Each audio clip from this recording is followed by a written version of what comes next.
13.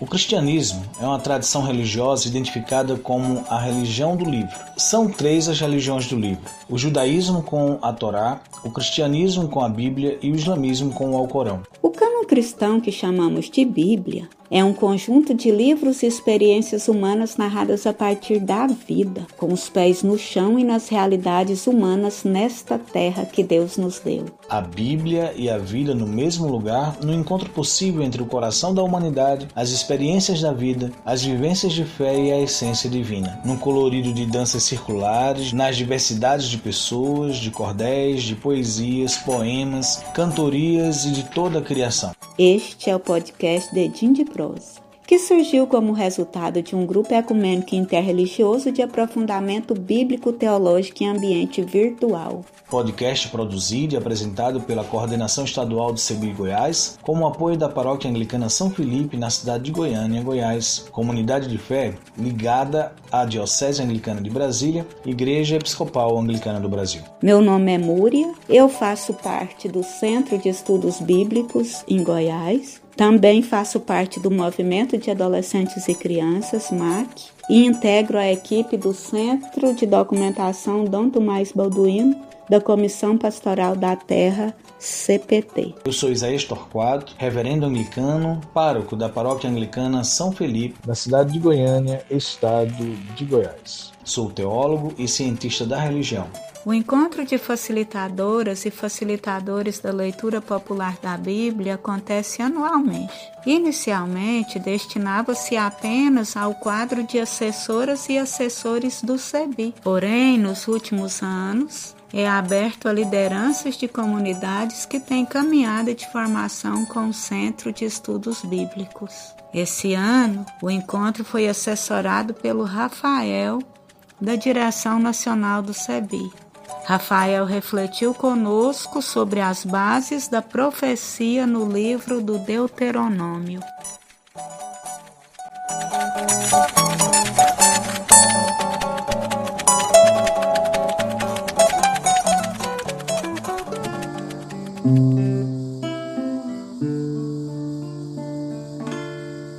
Vejam bem que não há só gaivotas em terra quando um homem se põe a pensar, quando um homem se põe a pensar.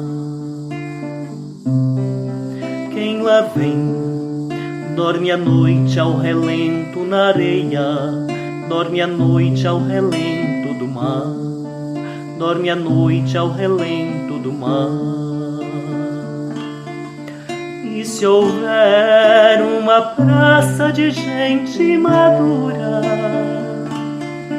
e uma estátua de febre a arder, anda alguém pela noite de breu à procura, e não há quem lhe queira valer, e não há quem lhe queira valer.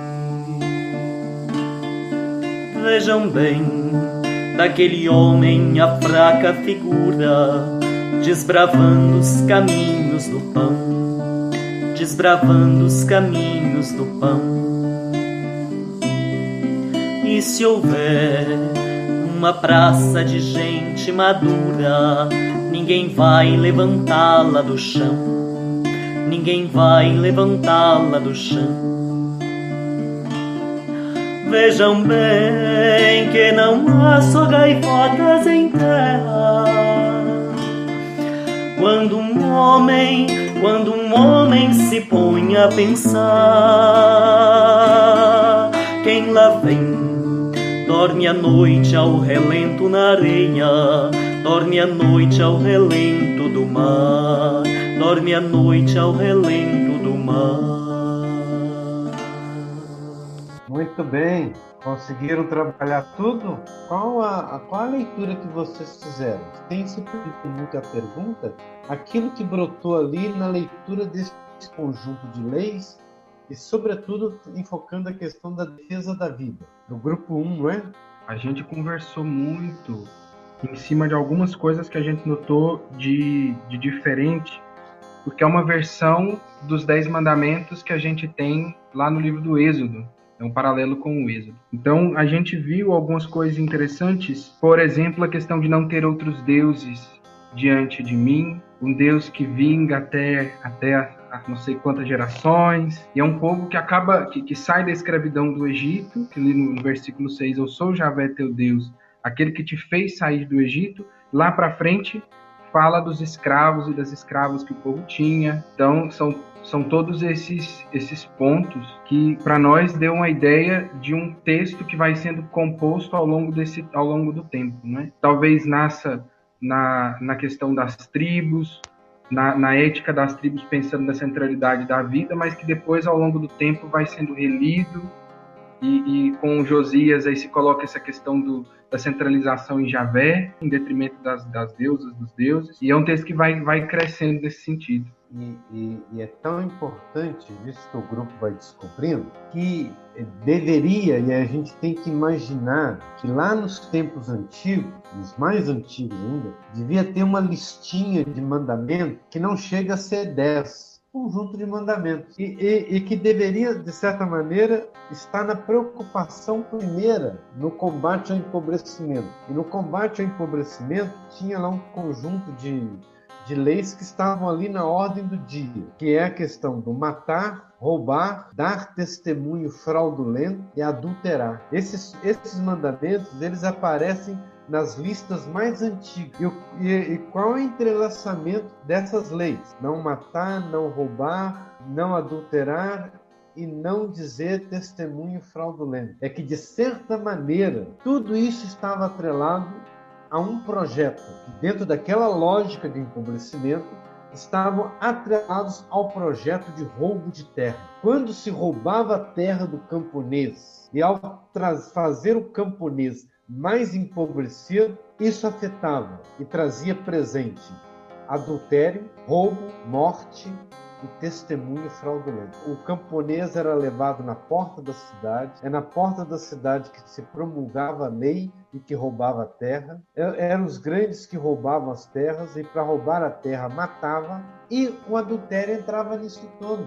O adultério era uma das armas que se tinham para poder tomar a terra das viúvas e tomar a terra dos pobres. Onde, evidentemente, o marido era morto, sobrava-se o filho, e como é que tomava a terra daquela mulher viúva? Condenando ela como adúltera, muitas vezes. Eu sempre trago aqui a memória da história da vinha de Nabote. Lembram lá? Na história da vinha do Nabote, não acontece tudo isso?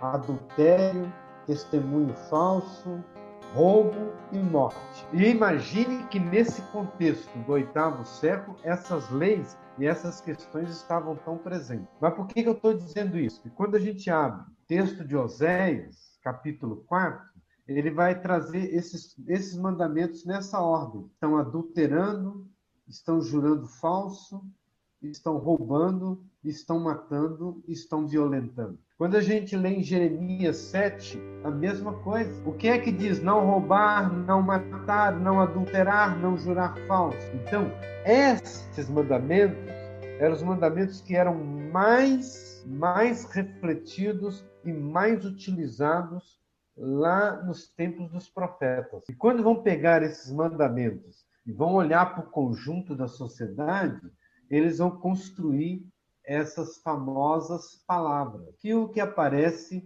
em Êxodo 20 e aparece em Deuteronômio 5. E isso que o Carlos falou, que o grupo refletiu, Deuteronômio 5 não é uma cópia de Êxodo 20, é uma interpretação, é outra interpretação, é outra leitura da lei. E aí, é claro, eu sempre costumo dizer, é o mesmo texto, mas não é. Êxodo 20 é igual a Deuteronômio 5, mas não é. É igual, mas é diferente. É como se dissesse assim, nossa, os dois meninos são gêmeos. um é a cara do outro. Mas quando você vai olhar bem de perto, nossa, tem tanta diferença esses dois meninos.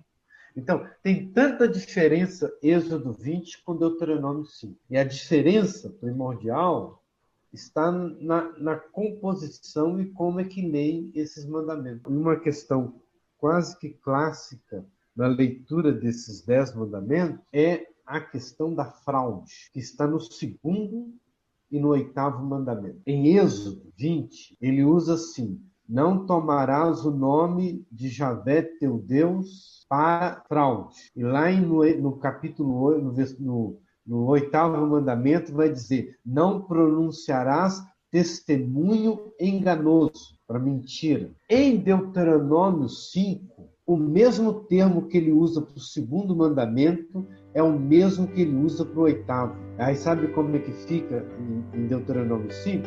É: não dirás o nome de Javé teu Deus para fraude. E no 8º, não pronunciarás testemunho de fraude. E aí é sinal de que, quando usa esse termo fraude, é que tem uma questão econômica em jogo e que isso passa pelo tribunal. Outra questão fundamental entre Êxodo e Deuteronômio, a questão do sábado. Em Êxodo 20, é guardar o sábado, lembrando que Javé, que Deus fez o céu e a terra em 6 dias e no 7º dia descansou. Em Deuteronômio 5, vai guardar o sábado porque vocês foram libertos do Egito. É outra memória que está aí. É outra dimensão. Então, isso tudo, já quando a gente lê, fala, opa, não é a mesma coisa. A interpretação e as questões que estão sendo colocadas são outras totalmente diferentes. Então, o mandamento é organizado nesse sentido de uma outra leitura que estão fazendo naquela sociedade. Está claro isso daí? A gente sempre tem que entender esse conjunto de mandamentos com a imagem da cebola. Você sabe como é que é uma cebola, né? Uma cebola são cascas. E o que segura as cascas da cebola é o miolo. Quando você descasca a cebola, você vai tirando as cascas, você vai ver que o miolo não vale nada. O miolo é um fiozinho frágil, mas é esse fiozinho frágil que segura as cascas. Aí quando você joga isso para os 10 mandamentos, eu pergunto, qual que é o miolo? Qual que é o miolo desse conjunto de leis? Está no centro dos mandamentos. É justamente o 5º mandamento. Não matarás. Ele está prevalecendo ali a defesa da vida. E sabe quais são as cascas que estão ao redor? Aí você tira a primeira casca que está ao redor do miolo. E aí a primeira casca que está ao redor é o 4º e o 6º mandamento. O 4º mandamento é honrar pai e mãe. E o 6º mandamento é não adulterar. E aí, esses 2 mandamentos que estão ao redor garantem a defesa do clã. Ele quer defender as relações dentro do clã, que tem a ver com pai e mãe e tem a ver com a relação mulher e homem, com homem e mulher. A outra casca que vem anterior ainda e a posterior, que está ao redor, é o sábado e o não roubar. E os dois têm a ver com a lógica do trabalho. Guardar o sábado é para descansar do trabalho. E não roubar é não roubar o fruto do trabalho. Tem a ver com o trabalho. Então, não matar e defender a vida. A roda que vem em seguida é a defesa do clã. A roda que vem ao redor é guardar e garantir o trabalho. A casca que vem depois tem a ver com a lógica do portão e do tribunal. Esses são os 2 mandamentos que têm a ver com a fraude. Não dizer o nome para a fraude e não jurar testemunho fraudulento. Isso tem a ver com a justiça, tem a ver com o direito. E a última casca, não ter deuses. E não cobiçar, que é combater a lógica do poder. Porque quem cobiça, toma tudo que é do outro. E quando cobiça, toma terra, toma os bens, toma as mulheres, toma a herança. E quem toma tudo, se torna Deus sobre o outro. Por isso, não serás deuses e não cobiçarás. Esses mandamentos estão interligados. Essa imagem da cebola, literariamente na cultura semita, na cultura bíblica, Isso se chama quiasmo, um palavrão, né? Quiasmo. Quase que a gente confunde com quiabo, né? Quiasmo. A gente poderia dizer que o texto tem uma organização concêntrica. O texto se organiza com uma centralidade. Essa centralidade está no quinto mandamento. Então, isso é fundamental para a gente entender como que foi organizado, ou como está organizado este conjunto de leis, numa forma concêntrica, né? E nessa forma concêntrica, ele vai colocando quais são os vários elementos dentro dessa sociedade. Ok, isso daí? Isso é tranquilo para a gente poder perceber a força desse conjunto de leis.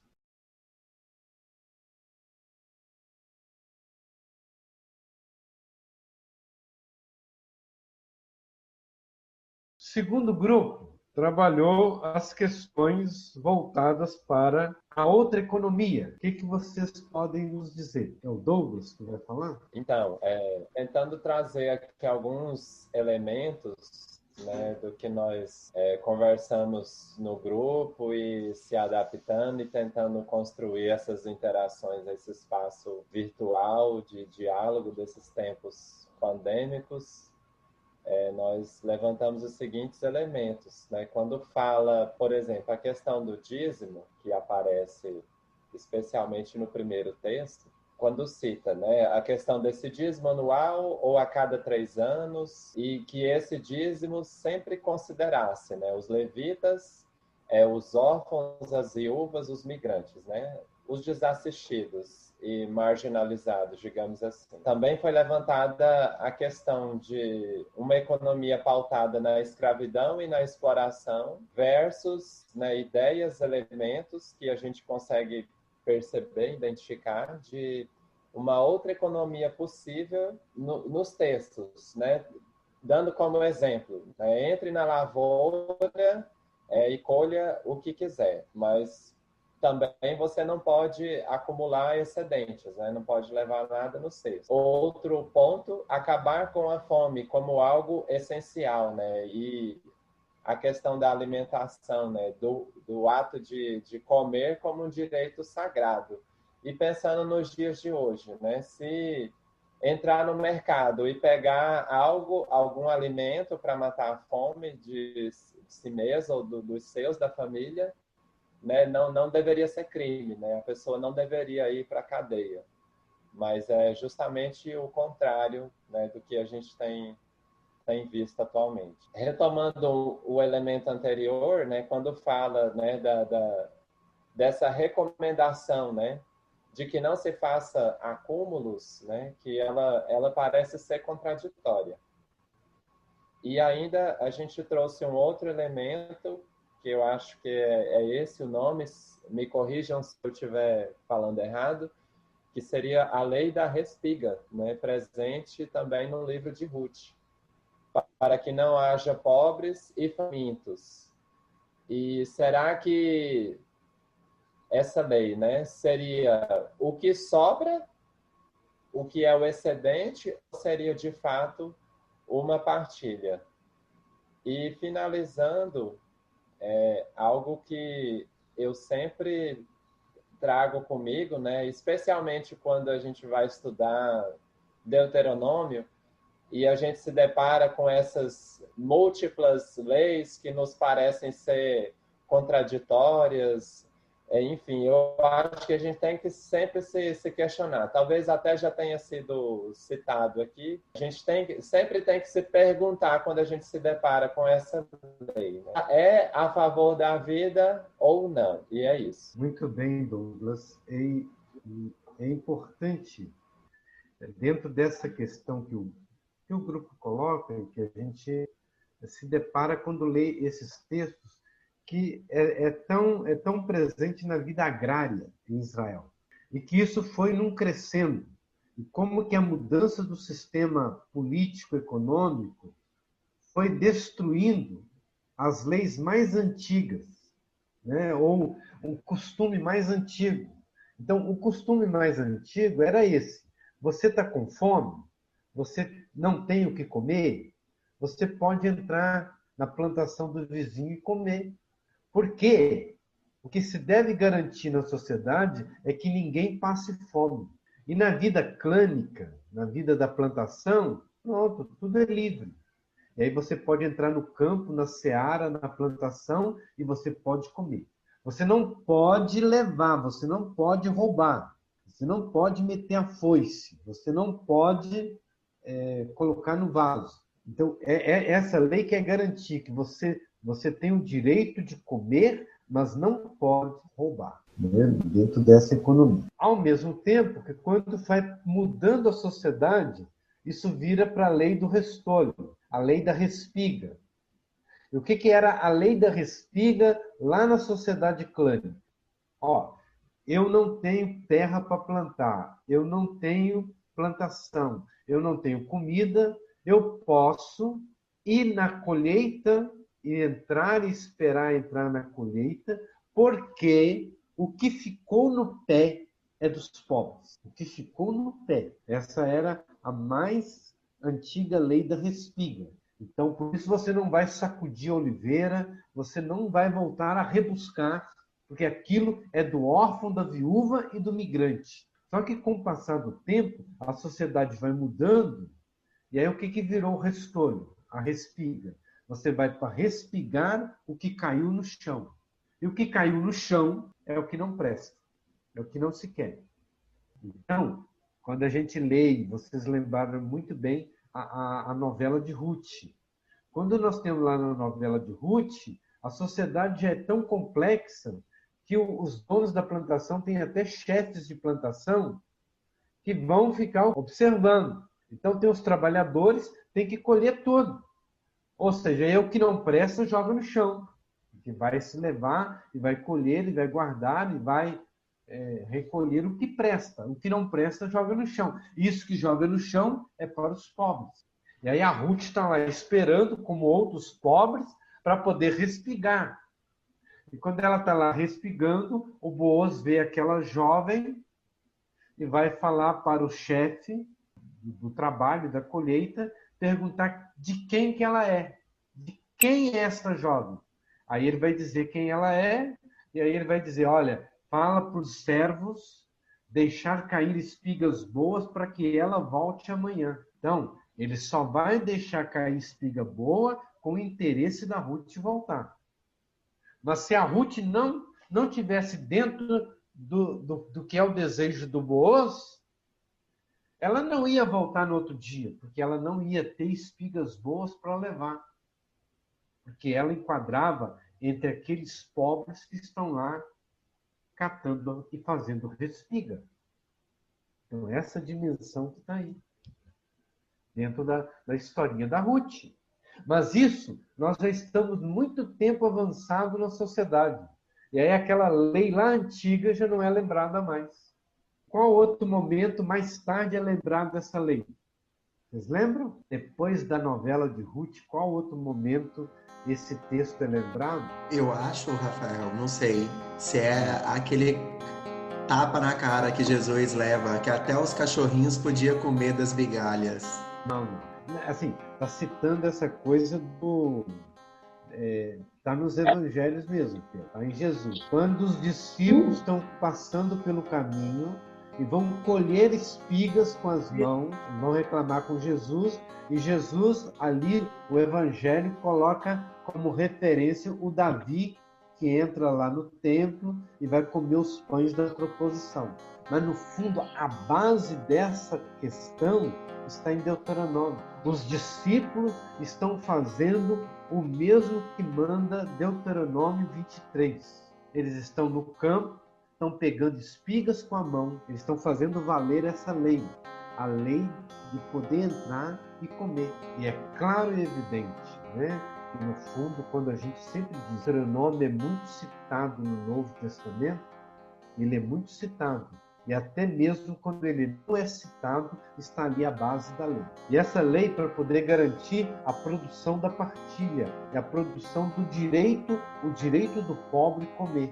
Fundamentalmente, a gente vai percebendo tudo que gradativamente. E lá no Evangelho, os fariseus estão reclamando com Jesus, os discípulos estão fazendo isso, mas está tudo focado no sábado. Podia ser qualquer outro dia, Glória.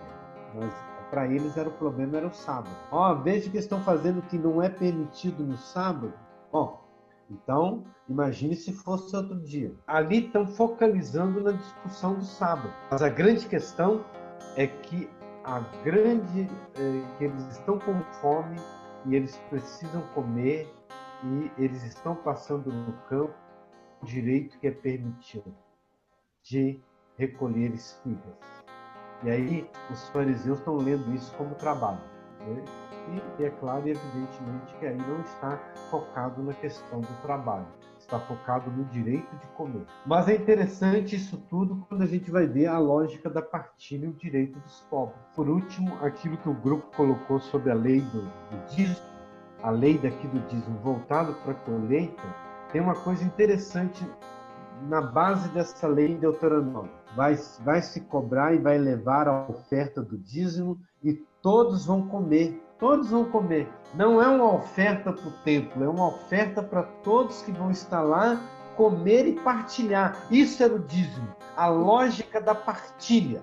Ô, Rafael, não era para comprar sino de 6 milhões, não? Ah, não, mas isso é só aí na região de Trindade. É próximo aí de vocês, não é? Sim, 18 quilômetros de Goiás. Mas também não foge muito a Aparecida, não foge a outros santuários que caminham nessa lógica da exploração. E esses santuários, como o Sino de 6 milhões, ou como qualquer outra, o hotel lá em Aparecida, né? Olha, o que os redentoristas ganharam na época da construção daquele hotel lá em Aparecida, isso tudo bem arranjado com a visita e a vinda do Bento XVI. Quando o Bento XVI passou por Aparecida, fizeram toda aquela obra do hotel, e é claro, para ganhar dinheiro.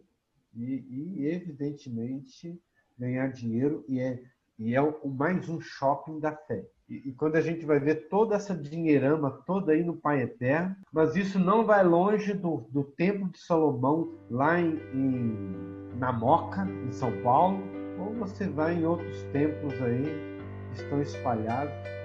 Ou faz tempo que eu não vejo, mas é da gente imaginar o que os salesianos devem estar fazendo na construção do santuário do Padre Cícero, lá em Juazeiro. Não sei como é que está a obra, mas eles estavam construindo e a obra de um santuário para o Padre Cícero. De certa maneira, dentro dessa mesma lógica, onde circula dinheiro e onde circula a fé, né? Fé e dinheiro eles fazem casar, né? E agora, nesse desgoverno aí, a gente nem se fala com todo esse projeto dos evangélicos do Planalto, ou dos evangélicos do Congresso, né? Ou dos evangélicos no Ministério. É tudo uma lavagem de dinheiro. Mas é para a gente perceber que está tão longe do que é aqui o dízimo dentro da tradição que o Deuteronômio coloca. Tudo bem? Grupo 3, que pegou aí agora a discussão sobre o perdão das dívidas e o resgate da terra, sobretudo pensando em Deuteronômio 15. Então, nosso texto foi Deuteronômio de 1 a 11. Deuteronômio 15, de 1 a 11. E a gente percebeu no texto a indicação de um sistema de grande exploração que se expressou na dívida, na concentração de renda, na exploração da terra, exploração das pessoas. Fala muitas vezes aí, né, em dívida, em escravidão, empréstimos, e aí vai, né? Dominação. E a gente percebeu aí como proposta que não deve haver exploração entre os irmãos. A proposta do ano sabático, que envolve o perdão da dívida entre os irmãos, a solidariedade, o descanso da terra. A gente viu uma dimensão ecológica aí também, na questão de não só a libertação da pessoa, mas a libertação de toda a vida, né, da terra, dos animais, a proposta da solidariedade, do perdão, da não exploração. Agora a gente ficou se questionando porque fala muito que isso acontece entre os irmãos, mas que permite que isso possa continuar acontecendo com relação aos estrangeiros. Aí a gente ficou aí com essa questão. A solidariedade aí não aparece no sentido mais universal, mas aparece entre os irmãos. Muito bonitas. Encontramos aspectos ecológicos no descanso da terra, na fartura a partir da roça, que dá de comer ainda que um ano não se plante. Crítica aos projetos de exploração. Agora é impressionante, todo o contrário do que Jesus fez, a diferença entre como respeitar, ajudar, perdoar aos irmãos e não aos estrangeiros, que no versículo 3 do capítulo 15, poderás pressionar ao estrangeiro, mas perdoar ao irmão. E também a gente viu assim a preocupação de que que se houvesse um pobre que fosse, não poderia haver nenhum pobre, né? Não importa se fosse um, mas não era para haver nenhum entre eles. A solidariedade deveria existir para que não houvesse nenhum. Jesus vai retomar um pouco isso lá em Mateus 26, quando ele vai falar: pobre sempre vai haver entre vocês, naquela passagem da unção, lá na casa do leproso. Só que Jesus vai dar um sentido mais amplo a isso, né? Ele vai mostrar que a verdadeira lei de Deus é a solidariedade, mas a solidariedade para todos, já não é mais só entre os irmãos, né? Eu não sei. A gente não chegou a falar isso, não. Eu estou pensando isso aqui agora. Uhum. Assim, o texto de Deuteronômio tem também suas ambiguidades. Mas a grande questão do perdão aqui, no ambiente, se a gente for olhar lá no ambiente do 8º e 7º século, a gente tem que perguntar quem é o estrangeiro. Para ter essa conotação que é o de fora do clã.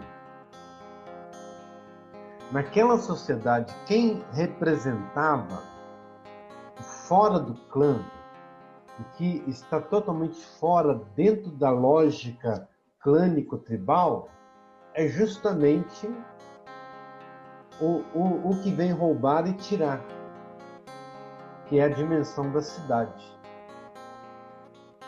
do palácio, do poder, né? Vendo o de fora, né?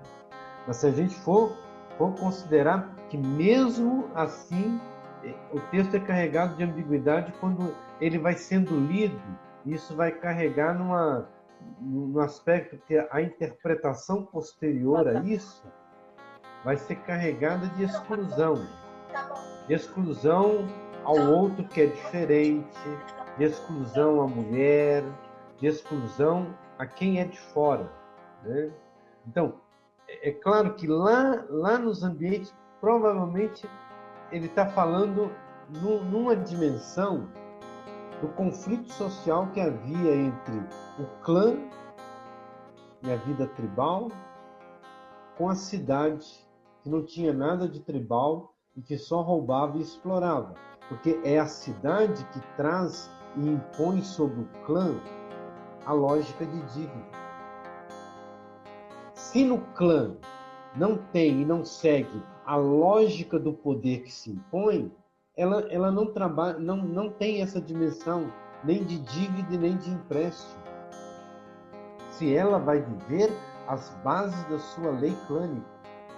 Só que isso foi se perdendo, e quando isso vai se perdendo, o que isso cria dentro do clã? Isso cria divisões, cria poder, cria expulsão, cria exclusão, né? E vai sempre colocando para fora, né? E isso traz sérios problemas para a vida social, né? E quanto mais isso vai avançando na sociedade, isso se torna pior. E isso vai chegar, como vocês falaram, no tempo de Jesus, algo bem mais problemático e tão mais difícil, a lei do perdão. E olhe que a lei do sábado, que era garantir a cada semana o descanso de homens e de trabalhadores e animais, e garantir a cada 7 anos o descanso da terra, mais adiante isso vira para 50 anos. E quando passa para 50 anos, esquece. Perdão não acontece. E tanto é que a gente fica perguntando quando é que aconteceu o perdão, o ano jubilar. A única menção que a gente tem na Bíblia de promulgação do ano jubilar é uma referência no texto de Neemias. E quando essa referência está no texto de Neemias, é porque tem um grupo de mulheres que foram protestar. Nós não somos iguais a eles? E por que nós não temos terra e eles têm terra? Aí que o Neemias vai promulgar que seja feito a lei do ano jubilar. Única referência. A segunda referência está só na referência do ideal, quando Jesus lê o texto de Isaías na sinagoga e fala que o seu projeto é para promulgar o ano da graça, o ano do Senhor, que é o ano jubilar. Então, o ano jubilar, quando completa o ano sabático, quando passa para 50 anos, é para não ser cumprido. Esquece! Então, essa dimensão que a gente tem que levar em conta. Ok? Vamos para o outro grupo, que aí depois a gente abre a roda. Grupo 4, as leis e o poder. Eu só vou dar uma menção dos 2 textos. No 14, é a função do juiz. E aí vai pautar muito forte, dentro do Deuteronômio, que a função do juiz é fazer acontecer a justiça. Aí já está colocado bem de cara quais eram os problemas que eles enfrentavam. Os problemas da injustiça. Os juízes têm que praticar a justiça. É quase que o STF, né? Se a gente for olhar para o nosso STF, os nossos juízes que são tão bons, não praticam nada disso que está em Deuteronômio. E a noção que ele coloca aqui sobre os juízes, nesse capítulo 16, a tradução tenta melhorar, mas a tradução coloca, sigam a justiça, somente a justiça. No hebraico, literalmente, está assim, justiça, justiça, é o que tem que praticar. Quando o hebraico repete 2 vezes a palavra justiça, uma atrás da outra, ele está querendo dizer que está dando uma grande ênfase, que o que se deve estar na pauta do dia de cada juiz, e ele é escolhido para administrar a justiça. O outro texto é na função do rei. O rei tem que ser irmão. E o rei, além de ser irmão, ele não pode. 3 coisas que o rei não pode fazer. Não pode multiplicar cavalos, não pode multiplicar mulheres e não pode multiplicar ouro e prata. Cavalo, não multiplicar cavalos, não ter exército. Não multiplicar mulheres é não fazer alianças. E não multiplicar ouro e prata é não explorar. Não multiplicar o tributo. Ou seja, quando está colocando isso, para poder dizer qual é o critério para escolher um rei. Primeiro critério, ele tem que ser do clã. Segundo critério, ele não pode multiplicar essas 3 coisas. Ouro, prata, mulheres, exército. Isso se casa, como eu falava antes, com o texto de 1 Samuel, que vai dizer qual é o direito do rei. O direito do rei, lá em 1 Samuel 8, ele implicou. esse direito do rei em tomar e tributar. São os dois verbos do capítulo 8 de Samuel. E lá em Juízes 9, o rei é um espinheiro. O rei é um espinheiro. E o que o espinheiro faz? Não produz nada, só machuca. Então é essa questão aí que é fundamental quando a gente lê. Mas agora eu queria abrir com vocês aí, para a gente um pouco ir fechando também o estudo de hoje, né?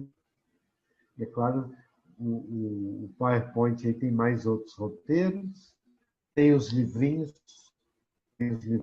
que estão sempre acompanhando, tem o livrinho de Selim, né? Todo mundo já deve ter recebido por aí, se não, fala com o Pedro Cacheta.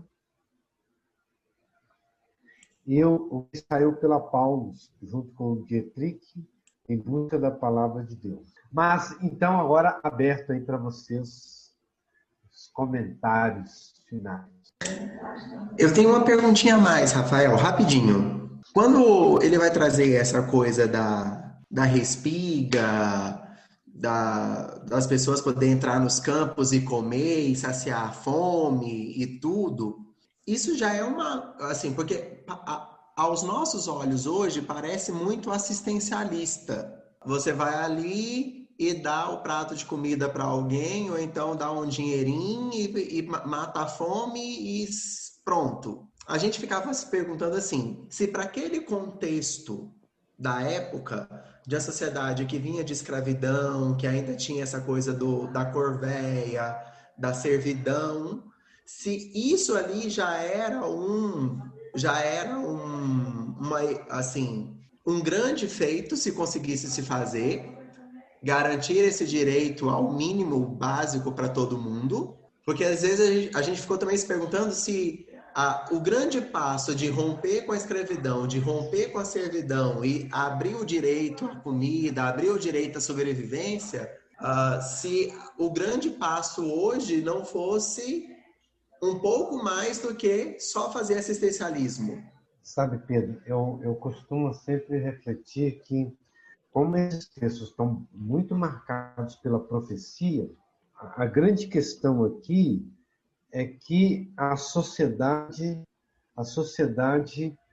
está cheia de pobres. Quase que o Israel tribal já não existe mais. E essa grande dimensão da pobreza que está tão presente na sociedade. Por isso, essa lei oral, que eles estão lembrando, lá nos tempos do clã, ninguém morre de fome, porque tem partilha. Pode entrar na seara do vizinho, pode comer. Essa lei está sendo lembrada num ambiente que está cheio de pobres. E aí o que eles querem bater na tecla? A tecla é: se o sistema econômico e político estão nos fazendo voltar ao Egito, voltar à opressão, aqui, enquanto projeto clânico, projeto da profecia, projeto em favor do povo, é voltar ao projeto de igualdade, de partilha, de solidariedade. E aí, por isso, vai pautar muito mais nessa coisa da partilha e solidariedade. Isso tem muito a ver com, no Novo Testamento, o projeto nas comunidades cristãs primitivas, originárias, o projeto de dar esmola. Para nós, a gente leria dar esmola como assistencialismo. No período do cristianismo originário, dar esmola é construir projetos comuns na comunidade. Isso é o que está no projeto de Lídia, na comunidade de Filipos. Isso é o projeto que está em Tabita, lá em Atos capítulo 9. Então, esses textos tão fortes em Atos, que trabalha com a dimensão da solidariedade na comunidade, vai aparecer muito sob o termo dar esmola e fazer boas obras. Então, dar esmola e fazer boas obras no âmbito dos cristianismos é ter projeto de partilha e de solidariedade. Que aqui no âmbito da profecia que está em Deuteronômio, são os projetos de garantir que o povo coma, porque a sociedade está cheia de pobres. E talvez hoje, onde que a gente vai ver na nossa sociedade, onde está tendo partilha, solidariedade? É quando a gente vai olhar o que o MST, na sua produção coletiva, faz de doação de toneladas e toneladas de alimento para quem está com necessidade, com todos os projetos que em muitas comunidades estão fazendo aí doações para quem está na necessidade, e fazendo isso não para ter ganho, fazendo isso não para aparecer, é fazendo isso para poder fazer uma lógica de leitura do Evangelho. Agora, quando a gente vê isso por um lado de quem tem poder, a gente vê que tem muita lavagem de dinheiro, né? Muito projeto interesseiro, principalmente na lógica política. A gente tem que resgatar essa dimensão tão forte na sociedade. Rafael, o nosso grupo começou a perceber também a dimensão da centralidade em Javé no templo e ligado a essas práticas. Fala para nós um pouco sobre isso. Então, vejam só. Lá, quando a gente vai ler lá no período da profecia, até antes da profecia, você tem uma multiplicidade das práticas religiosas que estão circulando em vários ambientes. Seja quando a gente vai olhar na profecia de Amós, de Oséias, de Gomer, de Isaías, da sua mulher, de Miqueias. A profecia ali está muito marcada por essas questões da religiosidade que circula.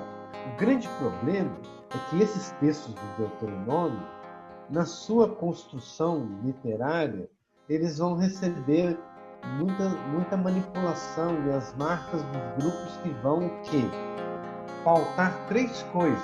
De um lado, a unicidade em Deus, e a unicidade em Deus implicando na expulsão e eliminação dos outros deuses.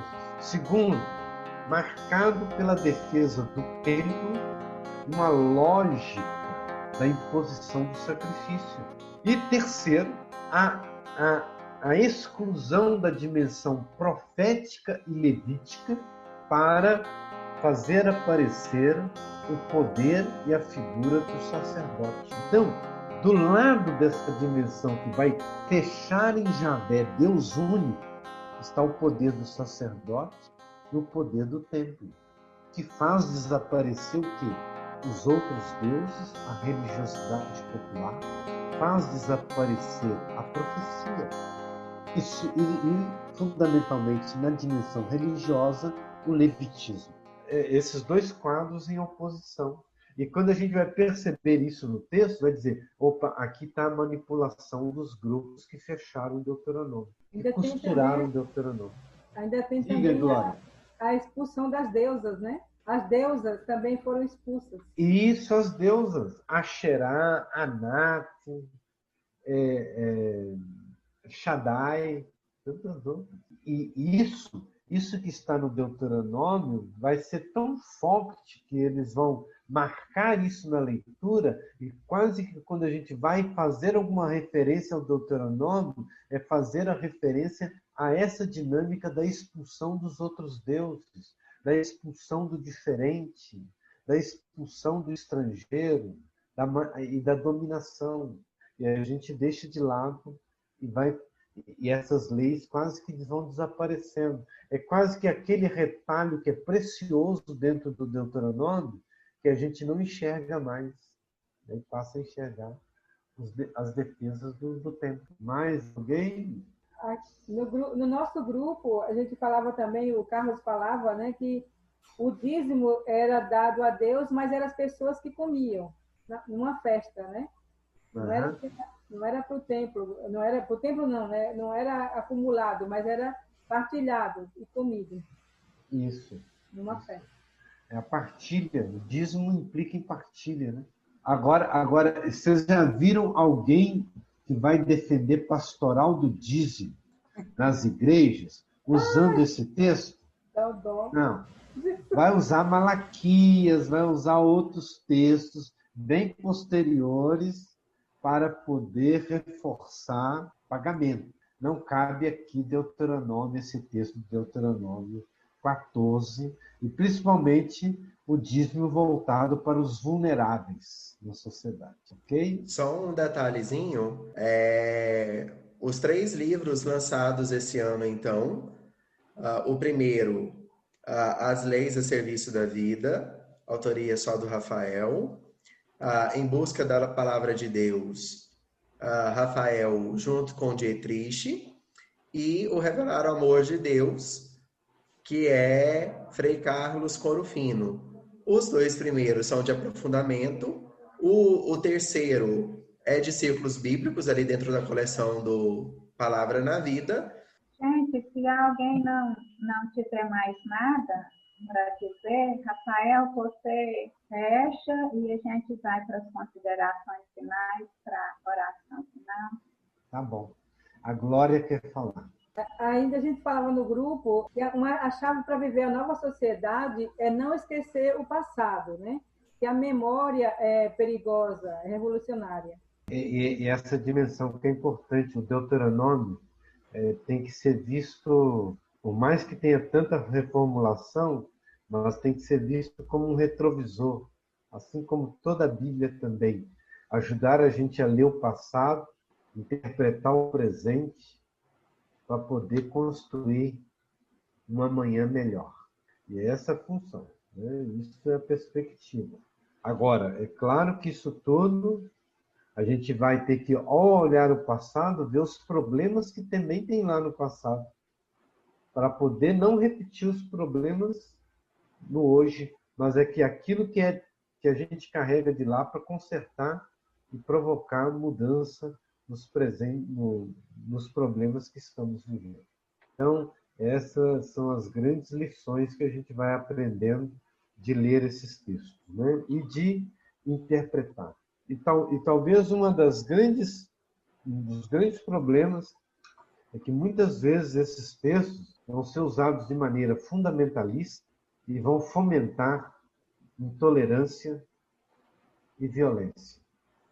E para a gente poder fazer uma leitura diferente, a gente tem que ir na cata desses textos que são fundamentais na defesa dos pobres, na defesa da vida, para poder enfrentar os problemas dos fundamentalismos. E os fundamentalismos não pegam em cima dessas questões, eles pegam em cima das questões que fomentam ali, que trabalham a violência e a exclusão social, né?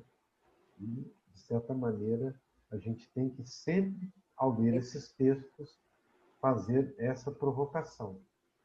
Diga-me, Cis. Eu gostaria de sublinhar este assunto que a Glória puxou, a memória, porque eu sempre senti que o CEBI nos ajudou muito a ler a Bíblia de outra forma, mas sempre fazendo memória. Eu sempre falo para o povo, recordação, passar pelo coração. Então, o que você fez hoje foi isso, Rafael, foi ótimo, eu te agradeço, e eu sinto que é muito importante para o CEBI Goiás, para o CEBI em geral, nos encontrar de vez em quando e aprofundar neste sentido. Gratidão. Muito obrigado. É isso aí. Agora, Múria, com você aí. Isaías, cadê você? Sim. Vamos lá? Vamos sim. Nós vamos fazer agora a afirmação da fé. Dizer no que, em quem e como nós cremos. E essa afirmação da fé tem suas raízes, suas origens exatamente na beleza poética dos espaços de resistência. Da poesia, do pobre, da mulher, da periferia, das margens. e das pessoas marginalizadas. É uma afirmação que se encontra no livro de oração comum da Igreja Episcopal Anglicana do Brasil, e ela será cantada. E aí que encontre, como diz uma querida amiga nossa, a Isabel Quixabeira, que encontre lugar no seu coração, tanto que foi refletido, dialogado entre nós agora à tarde, quanto a poesia da afirmação da fé. Cremos em Deus, cremos na força das pessoas pobres, na audácia das pessoas poetas, na ousadia das profetas,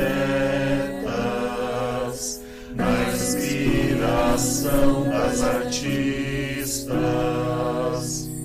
Cremos em Jesus, cremos na humildade para servir,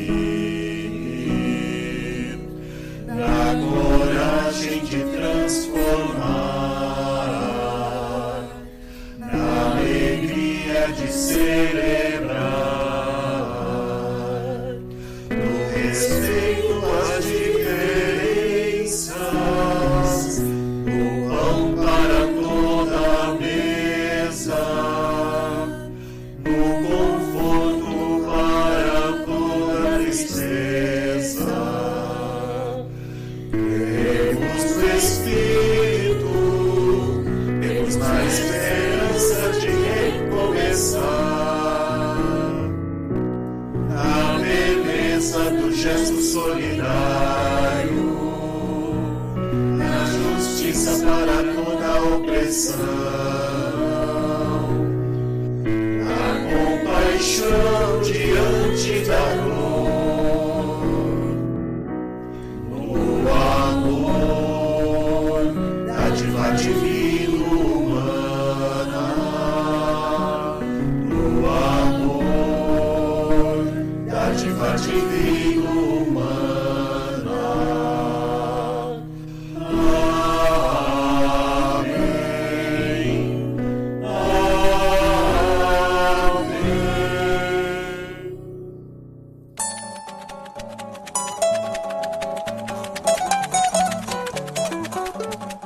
Este foi o podcast Dedinho de Prosa. Você pode nos encontrar pelas mídias sociais, Instagram e Facebook, como Centro de Estudos Bíblicos CEBI Goiás e como Paróquia Anglicana São Felipe. E também pela hashtag Dedinho de Prosa Goiás. WhatsApp 62992322157. Que você tenha um tempo de paz, saúde e bem viver. E que para isso desça sobre você a bênção de Shaddai. Pelo Deus de teu Pai que te socorre, por Shaddai que te abençoa. As bênçãos no céu no alto, as bênçãos do abismo deitado embaixo. As bênçãos das mamas e das tetas. Gênesis, capítulo 49, versículo 25. Até o nosso próximo episódio. Até o próximo episódio.